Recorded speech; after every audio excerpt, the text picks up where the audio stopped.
तर आज जागतिक योग दिन आणि या निमित्ताने आनंद साक्षीधाम इटाडी बरडकिनी गिरोला इथून सद्भाव पदयात्रा निघत आहे।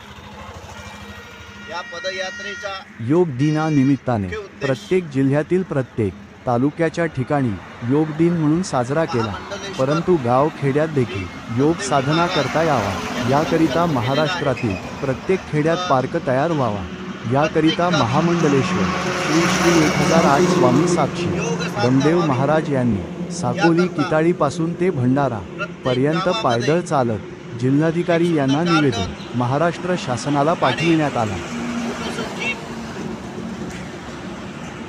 हे असलं पाहिजे आणि त्यासाठी महाराजची पदयात्रा घेऊन कलेक्टर साहेबांकडे निवेदन सादर करणार आहेत। त्यानंतर शासनाकडे तशी मागणी करणार आहेत। याच उद्देशाने अधिवेशनात सुद्धा जाणार आहेत आणि तिथे सुद्धा हा विषय लावून धरणार आहेत। आणि त्याकरता मी माझ्या संस्थेच्या वतीने संचालक या नात्याने आदरणीय धम्मदेवजी साक्षी महाराज यांना मी शुभेच्छा देतो। यांच्या कार्याला यश येवो अशी इच्छा प्रदान करतो। धन्यवाद।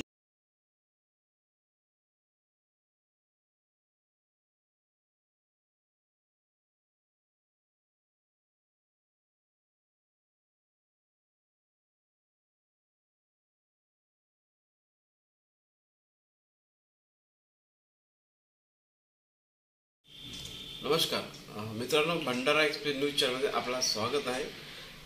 आज योग दिनानिमित्त आपल्यासोबत एक विशिष्ट महाराज आलेले आहेत। हे महाराज आपल्या भंडारा जिल्ह्याचेच आहे आणि यांनी एक विशेष संकल्पना घेऊन भंडारा जिल्ह्यातील एका कोपऱ्यातून दुसऱ्या कोपऱ्यापर्यंत चालत आलेले आहेत आणि यांनी प्रत्येक गावामध्ये एक विशिष्ट एक बाग बगीचे असायला हवे याकरता एक शासनाकडे यांची एक मागणी आहे आणि या मागणीसाठी हे महाराज यांचे नाव आहे महामंडलेश्वर श्री श्री 1008 स्वामी साक्षी डोमदेवजी महाराज। तर चला या महाराज सरांशी आपण चर्चा करू आणि यांच्या काय नेमका मागणी आहे सरकारशी आणि हे यांनी किती दिवस पैदल चालले याची चर्चा करू। चला नमस्कार। आपण या चर्चेची सुरुवात या संकध्वनीने करूया।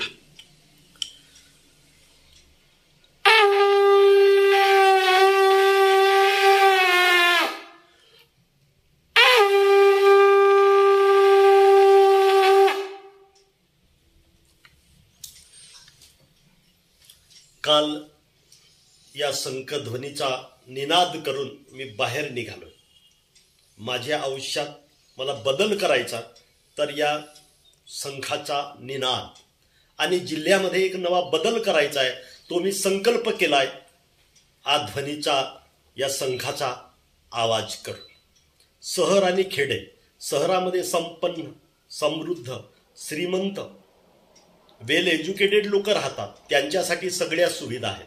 भारतीय राज्यघटनेने भारतातील सर्व नागरिकांना समान हक्क दिला आहे आणि आमच्या मायबाप सरकारने तो समान हक्क न देता शहरातल्या लोकांना विशिष्ट वेगळ्या सुविधा आणि खेड्यात असुविधा। काल योग दिन मला अतिशय दुःख होत होतं। जे तालुका असे जे प्लेस आहेत, साकोली असेल, लाखनी असेल, भंडारा असेल, अशा ठिकाणी गार्डन आहेत, अशा ठिकाणी सगळे लोक एकत्र आले आणि योगाचा आनंद घेतलाय, योगाचा प्रचार प्रसार। पण आडवळणाला असलेली जी गावं आहेत, खेडे आहेत, त्या ठिकाणी त्या सुविधा नव्हत्याच, त्यांना बसायला जागा नाही।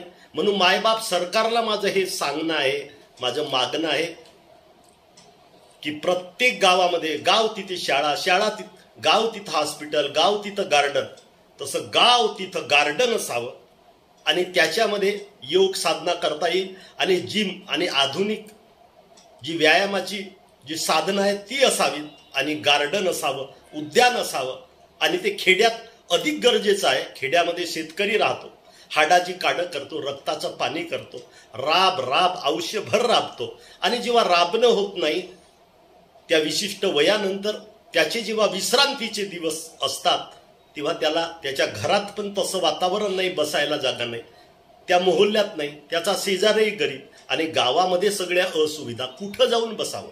अलीकडे झेडपी मेंबरांनी दिलेले जे सिमेंटचे ओबडदोबड सोपे असतात त्याच्यावर कसा तरी बसतो, तिथं कुत्री पण बसतात. त्यांच्यासोबत ही आमची कृषी करणारा खऱ्या अर्थाचा ऋषी आहे. कृषी करणाऱ्याला सन्मान दिला पाहिजे आणि तो खेड्यात असतो. माझा जीव कासावीस झालाय का की शहरांमध्ये योगाचं वातावरण आणि खेड्यामध्ये नाही. म्हणून मायबाप सरकारला तो कालच्या दिनी मला संदेश द्यायचा होता. मी नागपूरला एका रिच सोसायटीमध्ये माझा फ्लॅट आहे, मी तिथं राहतोय. प्रत्येक वार्डामध्ये गार्डन आहे, त्या ठिकाणी सगळे लोक सुविधा घेतात. मी त्या सुविधांचा लाभ तिथं गेल्यानंतर आठवड्यातून एकदा जेव्हा घेतोय तेव्हा माझ्या गावातील माझ्या शेजारी राहणाऱ्या, मी शेतकऱ्याचा मुलगा आहे, मला आठवण होते माझ्या वडिलांना ही सुविधा नाही मिळाली, पण नवीन पिढीला आता ती सुविधा द्यावी म्हणून मी कालच्या दिनाचं औचित्य साधत सिद्धसाक्षी आनंदधाम किटाडी बरडकिनी तालुका साकोली जिल्हा भंडारा इथून पायी निघालो. कलेक्टर ऑफिसपर्यंत आलो. आदल्या दिवशी कलेक्टर साहेबांशी माझं बोलणं झालं होतं. साहेब, उद्याला मी असं निवेदन देत आहे. ते म्हणाले उद्याला सुट्टी आहे, तुम्ही सोमवारला द्याल.